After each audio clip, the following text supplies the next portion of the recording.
Welcome back. Today we are making homemade cakesicles. They're a great way to use up leftover cake tops, extra cake layers, or leftover buttercream. To make 12 small cake pops, I'm using one 6-inch chocolate cake layer, which I'm crumbling up into the bowl of my stand mixer. I'm going to mix that on a low speed and then add in 1 tablespoon of buttercream.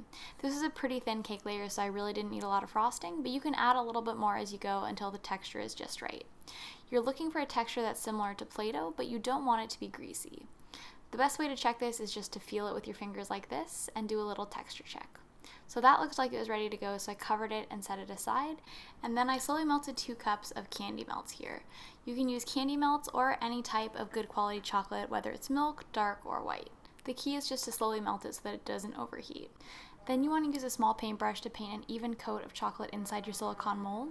Then insert your popsicle sticks to keep that opening open. Then chill in the fridge until it's firm to the touch. If you're using candy melts, I actually recommend putting it in the freezer.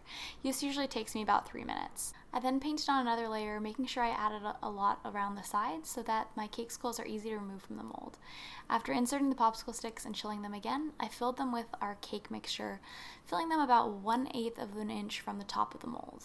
After inserting my popsicle sticks for the final time, I locked in each cakesicle using a bit more of my melted candy melts. I like to just kind of spread it over the top, trying to minimize any crumbing, and then smoothing it off using my small offset spatula. After chilling my cakesicles one final time, I carefully removed them from the mold, starting at the top and kind of working my way down. And then you want to push the popsicle stick through the mold. If you have any little bits of chocolate that are overhanging, you can use a sharp knife to kind of scrape them off and give them clean edges. I then used some dark chocolate and my remaining candy melts to decorate my cakesicles in some simple and easy ways. I'm not gonna lie, some of the designs I really liked and some I didn't, but hopefully this gives you a little bit of creative inspo for when you're decorating your own.